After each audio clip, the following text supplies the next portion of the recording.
સૃષ્ટિ પર પ્રકૃતિની અનમોલ ભેટ સોગાદનો અવિરત પ્રવાહ, જીવન સંજીવની જડીબુટ્ટીઓની ભરમાર, આયુર્વેદની સદીઓથી દેણ. આયુર્વેદમ. નમસ્કાર દર્શક મિત્રો, આયુર્વેદમ કાર્યક્રમમાં હું અશોક મોદી અને મારી સાથે એમડી ડૉક્ટર પ્રાર્થનાબેન મહેતા આપનું સ્વાગત કરીએ છીએ અને આપ નિહાળી રહ્યા છો અમારા જીટીપીએલ ગુજરાતીની વિશેષ રજૂઆત કાર્યક્રમ આયુર્વેદમમાં. પ્રાર્થનાબેન, આપનું સ્વાગત છે. Thank you so much. પ્રાર્થનાબેન, દર 3-4 એપિસોડે આપણે દર્શકો માટે અને એમની જે એક રુચિ હોય છે ખાસ આયુર્વેદમાં જડીબુટ્ટી, વનસ્પતિ, ફળફળાદી અને ઘણા બધા એવા ખાદ્ય પદાર્થોનો કે જે એ લોકોને એમાં ક્યાંક આયુર્વેદિક જે બેનિફિટ છે ઔષધો તરીકે અથવા તો ઘરગથ્થુ ઉપચારમાં, તો એ કેટલા બધા ઉપયોગી છે એની આપણે વાત કરતા હોય છે. ત્યારે આજે આપણે ઉનાળાનો એક એવી બાબત કે જે શેરડીનો રસ, એ એટલી બધી જબરદસ્ત, દરેક દર્શક મિત્રો કે જે લોકો શેરડીનો રસ પીતા હશે તો અથવા તો શેરડી કાપીને ખાતા હશે, ઘણી બધી બાબત હોય. પણ આજે આપણે જાણીશું દર્શક મિત્રો કે જે ગરમીના દિવસોમાં એક ઇન્સ્ટન્ટ ઉર્જા ભરવાની બાબત છે, તો એમાં સૌથી વધારે જો કોઈ બાબત હોય તો શેરડીના રસમાં છે કે એટલું બધું એમાં જબરદસ્ત ઉર્જા, એક ટોનિક છે કે એ ઇન્સ્ટન્ટ ઉર્જા આપણને ભરતી હોય છે. કારણ કે એમાં પ્રાથમિક એન્ટીઓક્સિડન્ટ છે, કેલ્શિયમની માત્રા એટલી બધી છે અને ઘણા બધા વિટામિન્સની માત્રા એમાં રહેલી છે. ત્યારે વાત કરીએ તો પ્રાથમિક એમાં એક તો જે નેચરલ સુગર છે એના લીધે ડાયાબિટીસના લોકો પણ ક્યાંક એમાં વાંધો નથી આવતો. મોરેવર કે જે શરીરની આપણી જે 7 ધાતુઓ છે એને બી ઇમ્પ્રૂવ સારી કરતો હોય છે. તો દર્શક મિત્રો, આજે પ્રાર્થનાબેન સાથે આપણે ઘણી બધી ચર્ચાઓ કરવી છે કે આ કેટલો બધો ઉપયોગી છે. ત્યારે પ્રાર્થનાબેન જાણીશું કે શેરડીનો રસમાં એવી કઈ બાબતો છે કે જે આટલું બધું ઉર્જા ભરી દે છે અને એક એમાં કોઈ એવી આડઅસર નથી, તો એની વાત કરીએ. નમસ્કાર દર્શક મિત્રો. અશોકભાઈ, આજનો ટોપિક તો એટલો સરસ છે કેમ કે એક તો બપોરનો સમય છે, ઉનાળાની કાળઝાળ ગરમી છે અને એમાં ટોપિક છે શેરડી, કે જેને ઈક્ષુ, આયુર્વેદમાં એને ઈક્ષુ કહે છે અને હિન્દીમાં ગન્ના કહે છે, ગન્ને કા જ્યુસ, ગન્ને કા રસ. શેરડી મોટાભાગના લોકો તો જાણતા જ હોય છે એટલે એનો કંઈ બહુ પરિચય આપવાની જરૂર લાગતી નથી. એના સાંઠા થતા હોય છે, 5 થી 12 ફૂટ ઊંચા હોય છે અને આપણે ત્યાં દરેક જગ્યાએ ઉષ્ણ પ્રદેશોમાં શેરડીની ખેતી થતી હોય છે. અને રાજસ્થાનમાં એને સાંઠો કે છે, સાંઠા કે આપણે બી સાંઠો કે. એનું ધાર્મિક રીતે પણ મહત્વ છે, આધ્યાત્મિક રીતે અને આયુર્વેદિક દ્રષ્ટિકોણથી પણ દરેક સંહિતા ગ્રંથોમાં એની ભારોભાર પ્રશંસા કરેલી છે શેરડીના ગુણધર્મો વિશે. બિલકુલ. એમાં પણ આજકાલ તો જે આ ગરમી પડી રહી છે અને એમાં તમે સાચી વાત કરી કે ઇન્સ્ટન્ટ શક્તિ પ્રદાન કરે છે. આયુર્વેદમાં સરસ એક વાક્ય લખ્યું છે કે સદ્ય બલપ્રદ, તમને તાત્કાલિક બળ પ્રદાન કરે. વીકનેસ લાગી ગઈ હોય અને તાજો શેરડીનો રસ જો લેવામાં આવે ને તો સદ્ય બલપ્રદ એવું પણ કહ્યું છે. અને શ્રમ હરાણામ શ્રેષ્ઠમ, તમે થાક્યા પાક્યા હોય ને તો એ તમે શ્રમ એટલે કે થાકને દૂર કરનાર એવું કહ્યું છે. તો આ શેરડીનું સંસ્કૃતમાં ઈક્ષુ નામ છે, દીર્ઘછદ એવું પણ નામ છે, એટલે લાંબા લાંબા પાંદડા એના હોય છે. આધ્યાત્મિક દ્રષ્ટિકોણથી એક સરસ મને વાત યાદ આવે છે અશોકભાઈ, કે આપણે જે ધાર્મિક પ્રસંગો હોય તો માતાજીની જે માંડવી હોય ને તેમાં શેરડીના સાંઠા કરીને પછી માંડવી બનાવવામાં આવે છે. અને જૈનાચાર્યોમાં, જૈન સંપ્રદાયમાં વર્ષી તપના જ્યારે પારણા હોય છે એમાં ઈક્ષુ રસથી એનું પારણું કરવામાં આવે છે. એ લોકો જ્યારે તપ કરે છે ને ત્યાર પછી એનું પારણું ઈક્ષુ રસથી, કેમ કે સદ્ય બલપ્રદ કરે છે, વીકનેસને દૂર કરે છે. તમે વર્ષી તપના પારણા, વર્ષી તપના ઉપવાસ કર્યા હોય, અને જૈનોના ઉપવાસ તો બહુ કઠિન હોય છે, આપણા જેવા નથી હોતા, એમના તો બહુ અઘરા હોય છે. તો એક તપ, સાચું તપ હોય છે, તપસ્યા જે જૈનો કરે. અને જૈનાચાર્યોમાં મેં વાત સાંભળી તે જૈન મુનિના, મને યાદ આવે છે તો શેરડીના સાંઠામાં વચ્ચે ગાંઠા પણ હોય છે. તો જ્યાં જ્યાં સાંઠામાં હોય છે, જ્યાં જ્યાં રસ હોય છે ને ત્યાં ગાંઠ નથી હોતી. હમ. એટલે જ્યારે અમી રસ હોય, મૈત્રી રસ હોય ને પ્રેમનો રસ જ્યાં છે ને ત્યાં ગાંઠ કે કશાયની ભાવના નથી હોતી. જ્યાં ગાંઠ કે કશાયની ભાવના હોય, વેર વિરોધ ઈર્ષ્યા આ જે ભાવના હોય ને, ગાંઠ હોય ને, ત્યાં મૈત્રી કે અમી કે પ્રેમ રસ નથી હોતો. એટલે જૈનાચાર્યો એવું કહે છે કે આપણું જીવન છે ને એ ગાંઠ કશાય વગરનું મધુર રસથી ભરપૂર રાખવું જોઈએ. એટલે આધ્યાત્મિક દ્રષ્ટિકોણથી પણ શેરડીનું ખૂબ જ મહત્વ રહેલું છે. હવે આપણે એનો વાત કરીએ કે ઇક્ષુ રસ છે ને, ઉનાળાની જે કાળઝાળ ગરમી પડી રહી છે તો એમાં જે બાજારૂ શેરડીના રસથી કમળો થતો હોય છે, પણ આયુર્વેદના ગ્રંથોમાં શેરડીને કમળાને મટાડનાર એ કેવી રીતે કે તમે ઘરે લાવો, પછી સરસ રીતે એને ધોઈ નાખો, ધોયા પછી છોલીને કાપીને જે આપણે ચૂસીને ખાવામાં આવે ને દાંતેથી, હવે તેવા મજબૂત દાંત પણ નથી રહ્યા. એક જમાનો એવો હતો કે મારા દાદીમાં, નાનીમાં એ લોકો અખરોટ અને શેરડી દાંતેથી છોલીને 70 વર્ષ સુધી ખાતા હતા. હજી પણ એવા વડીલો છે. તો એ શેરડી અથવા તો તમે તમારી સામે સરસ રીતે ધોઈ કરીને તાજો રસ કઢાવો ને તો એ તમારા ઘણા બધા રોગોને દૂર કરે છે અને સ્વાસ્થ્ય પ્રદાન કરે છે. બિલકુલ. કેમ કે નેચરલ સુગર, તમે સાચી વાત કરી કે નેચરલ કેમિકલ્સ વગરનું કુદરતી સુગર છે એની અંદર. અને આપણે જે ખાંડ છે, ગોળ છે, ગ્લુકોઝ છે, આ જે પદાર્થો બને છે શેરડીના રસમાંથી જ બને છે. જે ખાંડ બને છે એ, અને જુનાગઢ બાજુ, ગોંડલ બાજુ ઘણી જગ્યાએ તો મેં શેરડીના રસમાંથી ગોળ બનતો પણ જોયેલો છે. એક પિક્ચર પણ અમિતાભ બચ્ચનનું અને નૂતનનું હતું જેમાં ગોળ બનાવતા હોય ને બતાવે છે. હા, તો એ પિક્ચરમાં બતાવે છે શેરડીના રસમાંથી ગોળ કેવી રીતે બને છે, અને મેં પણ જોયેલું છે. તો ત્યાં તો શેરડીના રસમાંથી આમ રસ પડ્યા કરે અને ઉકળતો જાય ને ગોળ બને. અને પહેલાંના જમાનામાં અમારા પિતાજીના ઘરમાં તો મોટા જેવી રીતે તેલના ડબ્બા હોય ને એવા ડબ્બામાં ગોળ આવતો હતો. થોડો ઢીલો હોય પણ તાજો નેચરલ ગોળ હોય, કોઈ પણ કેમિકલ્સ વગરનો. આજકાલ તો એને સફેદ કરવા માટે થોડું કેમિકલ્સ નાખવામાં આવતું હોય છે કે એમાંથી સફેદ ગોળ બનતો હોય છે. પણ હા, અત્યારે પણ દેશી ગોળ, ઓર્ગેનિક ગોળ, કોઈ પણ કેમિકલ્સ વગરનો ગોળ એ શેરડીમાંથી બનેલો મળે છે, હજી પણ મળે છે. ભેળસેળ વગરનો સારો ગોળ પણ મળતો હોય છે. તો શેરડીમાંથી જે બનતો ગોળ છે, ખાંડ છે, આ બધામાં તાજો શેરડીનો રસ છે ને એ આ ગરમીથી થતા રોગોમાં તો ઉપયોગી છે જ, પણ એ રોગોને ના થવા દેવા હોય તો યુક્તિપૂર્વક પીવાનો હોય છે. આયુર્વેદના સંહિતા ગ્રંથોમાં એવું કહ્યું છે, અને તૃણપંચમૂલની એક પ્રજાતિ કહી છે. ભાવપ્રકાશ નામના ગ્રંથમાં પંડિત ભાવ મિશ્રજીએ 13 પ્રકારની શેરડી કહી છે. સફેદ હોય ને, લાલ હોય ને, પૌંડરીક હોય ને, 13 જાતની કરી છે. પણ પ્રેક્ટિકલી તો આપણે જે માર્કેટમાં જોતા હોય છે, આમ સાંઠા હોય ને, ભાઈ સૌરાષ્ટ્ર બાજુ તો હું હરિકૃષ્ણબેન ત્યાં જામનગર જઉં ને તો સુધી બહુ શેરડી મળે. લાલ જાતની શેરડી એ બાજુ બહુ મળે. જુનાગઢ બાજુ ગીરના જંગલોમાં પણ શેરડીનું વાવેતર થતું હોય છે.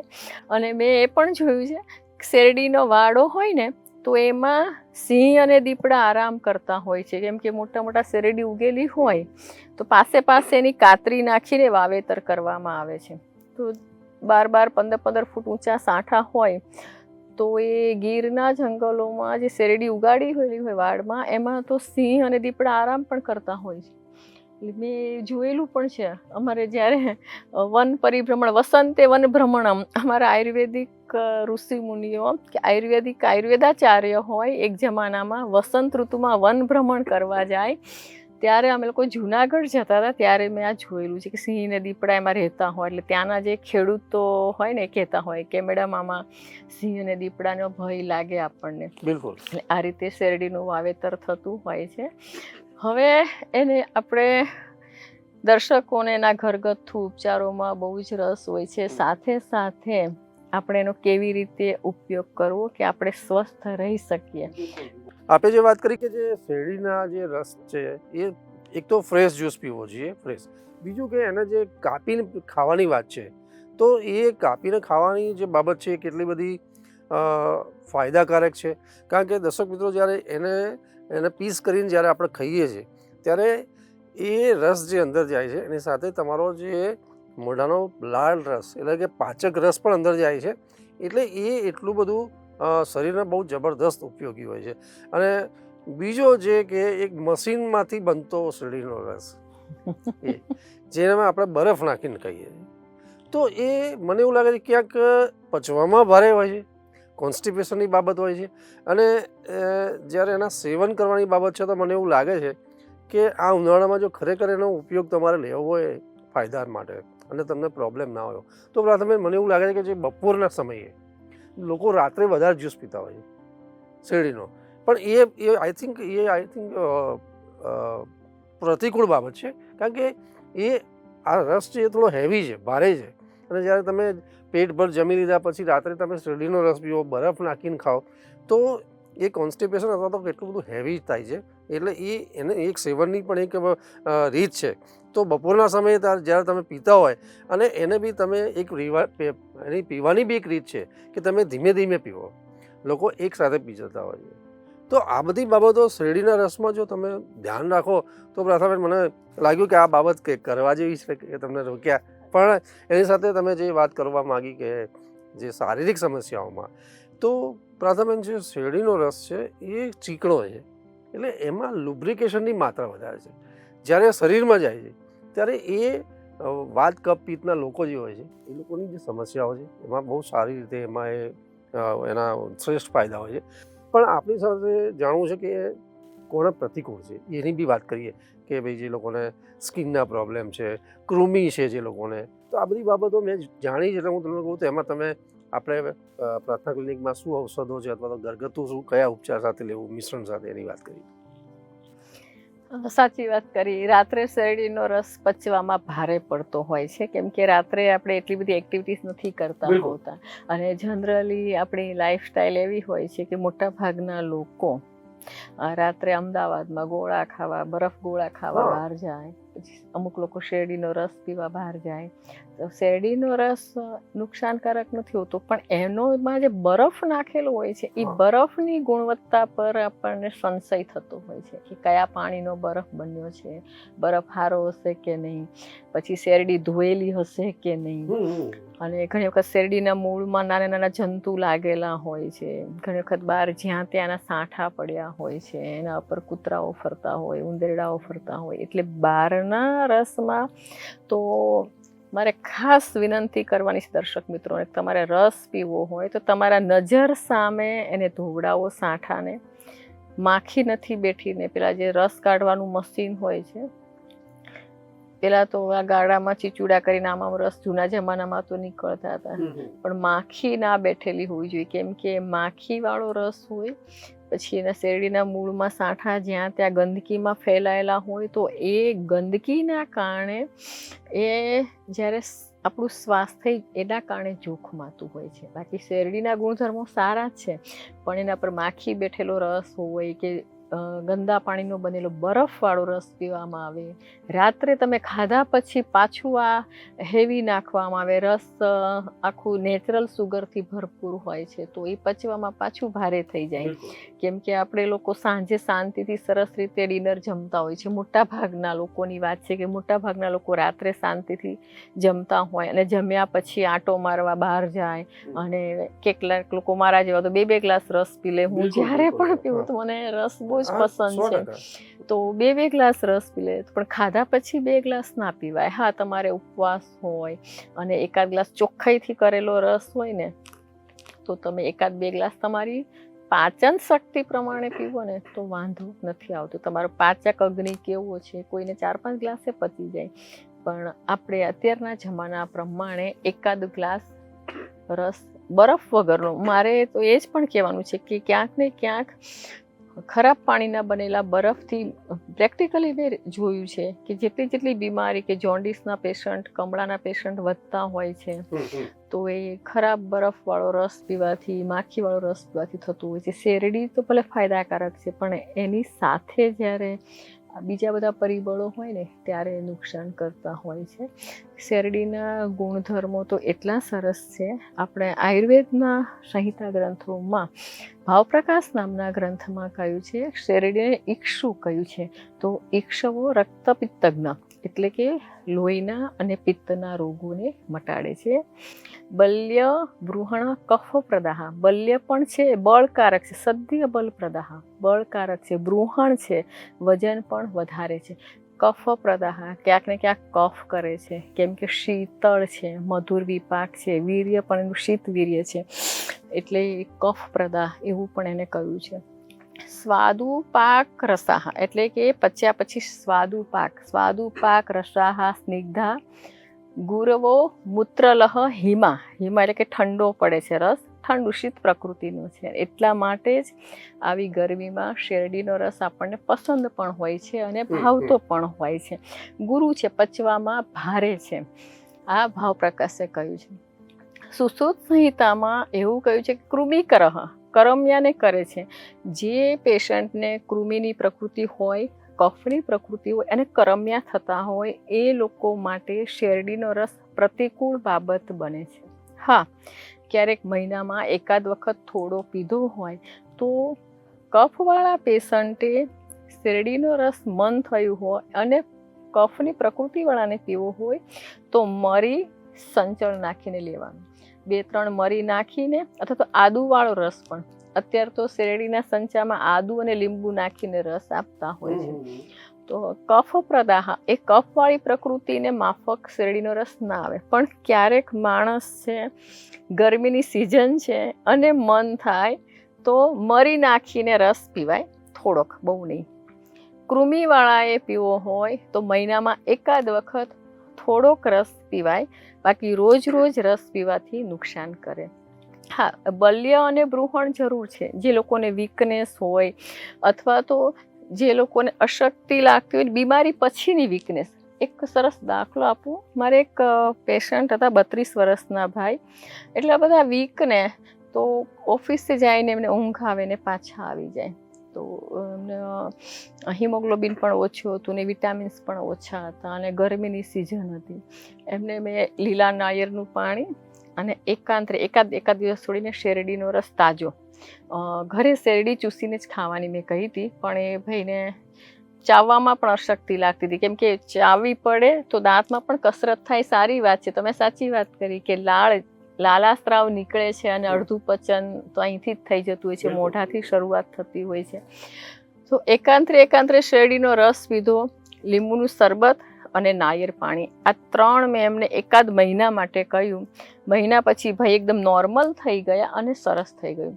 કેમ કે કુદરતી રીતે વિટામિન્સ સુગર કેન, એને ઇંગ્લિશમાં સુગર કેન કહે છે, કુદરતી રીતે વિટામિન સુગર કેનના જ્યુસમાં રહેલા હોય છે, એનાથી ફાયદો થતો હોય છે. વાયુના અને પિત્તના રોગીઓને માફક આવે છે. એટલે જેટલા વાયુ પિત્તના રોગો હોય એમાં ફાયદાકારક છે. પાચન સંસ્થાનજન્ય રોગોમાં એનો એક ગુણધર્મ સારક કયો છે. સારક ગુણધર્મ હોવાના કારણે જે લોકોને કબજિયાત રહેતી હોય ને એ લોકો માટે શેરડીનો રસ ઉપયોગી છે. હૃદય રોગ માટે હૃદય કયું છે. શેરડીનો રસ છે, હૃદય છે અને યકૃત ઉત્તેજક એટલે લીવર માટે બહુ જ સારો છે. એનું જે કુદરતી સુગર છે એમાં કુદરતી સાકર છે ઓટોમેટિક પચી જતી હોય છે. એટલે ડાયાબિટીસવાળા લોકો એ માપ પ્રમાણે થોડાક માપમાં લઈ શકે છે. પણ જ્યારે ફૂલ ડાયાબિટીસ રહેતો હોય તો રોજ રસ ના પીવાય કેમ કે નેચરલ સુગર એમાં રહેલી છે. એટલે માપ પ્રમાણે લે તો કંઈ બહુ વાંધો આવતો નથી. શ્વસન સંસ્થાનમાં કફપ્રદ એવું કહ્યું છે. ફેફસામાં કફ ભરાઈ રહેતો હોય, કાયમી શરદી રહેતી હોય એ લોકો માટે નુકસાનકારક છે. પણ શ્લેષ્મ નિસારક એક ગુણધર્મ આયુર્વેદ ઋષિમુનિએ શેરડીના આપેલો છે કે શ્લેષ્મ નિસારક એટલે કે જ્યારે વાયુ અને પિત્તની સાથે ઉધરસ હોય તો કફને દૂર કરે છે. ક્યારે એની સાથે થોડા મરી નાખીને, મરીને વાટીને 1-2 મરી વાટીને શેરડીના રસને લેવામાં આવે તો પિત્તની ઉધરસ હોય, વાયુની ઉધરસ હોય તો એને મટાડે છે. એટલે વાયુ અને પિત્તની સૂકી ઉધરસ હોય ને એમાં શેરડીનો રસ મરી સાથે આપતા હોય છે. ક્યારેક રોજ તો નહીં પણ ક્યારેક અપાય છે. પ્રજનન સંસ્થાનમાં એનો બહુ જ સરસ ગુણધર્મ છે કે એને બલ્ય વૃક્ષ બૃહણ એવો એનો ગુણધર્મ હોવાના કારણે કે સ્તન્ય શોધન પણ છે. તો જે લોકોને વારંવાર એબોર્શન થઈ જતું હોય, ગરમીનો કોઠો હોય, કોઠે રતવા હોય, તો એ લોકો માટે પણ એ ફાયદાકારક છે. જે બહેનોને ડિલિવરી પછી ફીડિંગ ના આવતું હોય તો સ્તન્ય જનન કહ્યું છે કે દૂધને વધારે છે, તો બ્રેસ્ટ મિલ્કની ક્વોલિટી પણ સારી કરે છે અને ક્વોન્ટિટી પણ સારી કરે છે. તો એમાં શેરડીનો રસ અપાય છે કે ઘણા બધા પેશન્ટ આજકાલ બહુ જોવા મળે છે કે મોટી ઉંમરે ડિલિવરી થાય અને પછી ધાવણ ના આવે. ઘણા પેશન્ટ આવતા હોય છે કે મેડમ બાળક ભૂખ્યું રહે છે, બ્રેસ્ટ મિલ્ક ના આવતું હોય, એમાં શેરડીનો રસ અપાય છે. અને આયુર્વેદમાં શેરડીનો રસ ખડી સાકર સાથે આપવાનું કહ્યું છે. ઇવન હેડકીમાં ઘરગથ્થુ ઉપચારો પણ દર્શકો રાહ જોતા હશે એટલે આપી દઈએ કે જે લોકોને સતત હેડકી આવતી હોય ને, તો શેરડીના રસમાં ખડી સાકર અને થોડું ગંઠોડાનું ચૂર્ણ એ મિશ્રણ કરીને એ આપવામાં આવે ને તો હેડકી બેસી જાય છે. કમળામાં શેરડીને ચૂસીને લેવાનું આયુર્વેદમાં કહ્યું છે કે ચણા અને શેરડીને ખાવાનું કહ્યું છે. પછી જે લોકોને શ્વાસ પડતો હોય અને તૃષ્ણા એટલે તરસ છીપાતી ના હોય, આચાર્ય સુશ્રુતે શેરડીના ગુણધર્મમાં રક્તપિત્ત પ્રશમનમ તૃષ્ણા પ્રશમનમ ચ ઇતિ એવું લખ્યું છે. એટલે રક્તપિત્તના રોગો, લોહીની ગરમીના રોગો, પિત્તના રોગો મટાડે છે. તૃષ્ણા પ્રશમનમ ચ એટલે વારંવાર તરસ લાગવી. ઘણી વખત ઉનાળાની ગરમીમાં આપણને પાણીની વારંવાર તરસ લાગતી હોય છે અને તરસ छिपाતી ના હોય, તમને સંતોષ તૃપ્તિનો અહેસાસ ના થાય. ગમે એટલું પાણી પીવો તો પણ જ્યારે તમને તૃપ્તિનો અહેસાસ ના થાય, એને તૃષ્ણા નામનો રોગ કહે છે. એ તૃષ્ણા નામના રોગમાં શેરડીનો રસ ફાયદાકારક છે. આચાર્ય સુશ્રુતે શેરડીના રસને પીવાનું કહ્યું છે. એટલે શેરડીનો રસ છે ઉનાળાની ગરમીમાં તમે પી શકાય છે, પણ તમે સાચી વાત કરી કે બપોરના સમયમાં વધારે સારું પચી જતું હોય છે. અને એનું જે સુગર છે એમાં ફાઈબર પણ પ્રચુર માત્રામાં હોવાથી એમ પણ કહેવાય છે કે જો માપ પ્રમાણે તમે લેવામાં આવે ને તો વજન વધતું પણ નથી. એટલે જે લોકોનો ઓબેસિટી વાળા માટે પણ, કેમ કે પેટ તમને ભરેલું લાગે, એક ગ્લાસ પીધો હોય, તમે બપોરે પીધું હોય તો પછી તમે લંચ સ્કીપ કરી દો અને એક ગ્લાસ શેરડીનો રસ પી લો તો તમારું વજન ઉતરે. પણ તમે લંચ પણ કરો, પાછું ઉપરથી શેરડીનો રસ પીવો તો વજન વધે. જ્યારે વજન તમારે ઉતારવું હોય ને તો ખાલી શેરડીનો રસ પી લો અને એ નેચરલ ફ્રેશ કાઢેલો. હા, શેરડીનો રસની બીજી પ્રતિકૂળ બાબત એ પણ છે કે તમે બહારથી લાયા પછી ફ્રીજમાં મૂકી દો, પછી તમને ટાઈમ મળીને પીવો તો એ તમને ગેસ અને વાયુ કરે. તો એવો રસ પણ ના પીવાય. બિલકુલ તાજે તાજો જ પીવો જોઈએ. જેવો રસ નીકળે અને તાજે તાજો જ પીવો જોઈએ. તમે નાળિયેર પાણી કે લીંબુ શરબત રોજ પીવો, એમ શેરડીનો રસ રોજ ના પીવાય. અઠવાડિયામાં 2-3 વખત પીવો તો તમારું સ્વાસ્થ્ય સારું રહે. પણ ડેઈલી તમે મોટો ગ્લાસ ભરીને પીવો તો ક્યાંક ને ક્યાંક સરવાળે તમારું ઓબેસિટી પણ થઈ શકે છે. એ કંઈ પણ વસ્તુ હોય ને તો માત્રા સે સ્યાત, માત્રાપૂર્વક લેવાનું હોય છે. ને અતિ સર્વત્ર વર્જેત, વધુ માત્રામાં નુકસાન કરે, પણ માપ પ્રમાણે લીધેલું અમૃત સમાન ઉપકારક છે. તો દર્શક મિત્રો, આ ઉનાળાની કાળઝાળ ગરમીમાં શેરડીનો રસ ચોક્કસથી પીવો. શરદી રહેતી હોય તો મરી, સંચળ એ નાખો, આદુ લીંબુ નાખીને પીવો. પણ બપોરના સમયમાં બરફ વગરનો, બરફ ઘરનો હોય તો ચાલે, ઘરે આપણે ચોખ્ખા પાણીનો બરફ બનાવેલો હોય ને તો પણ ચાલે. મારું માનવું છે ત્યાં સુધી બહારનો બરફ હોય કે ગંદા શેરડી ધોયા વગરની શેરડીનો રસ પીવામાં આવે ને તો તમને બીમારી થાય. પણ તમે ચોખ્ખાઈથી રસ પીવો ને તો તમારું હેલ્થ સારું રહેતું હોય છે. આ સિઝનમાં શેરડીનો રસ પીવો, પીવડાવો. સ્વસ્થ રહો, મસ્ત રહો, ખુશ રહો.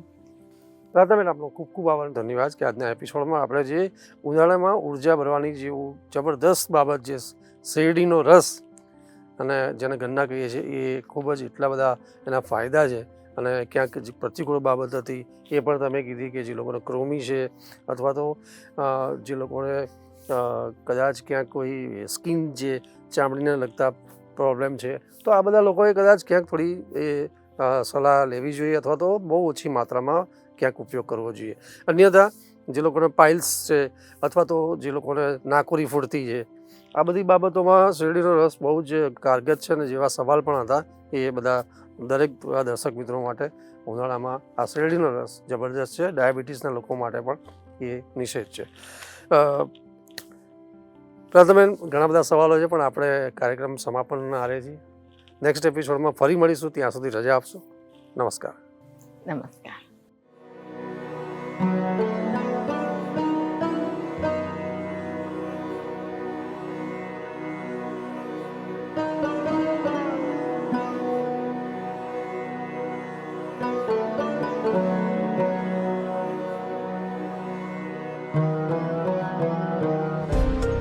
સૃષ્ટિ પર પ્રકૃતિની અનમોલ ભેટ સોગાદનો અવિરત પ્રવાહ, જીવન સંજીવની જડીબુટ્ટીઓની ભરમાર, આયુર્વેદની સદીઓથી દેણ. આયુર્વેદમ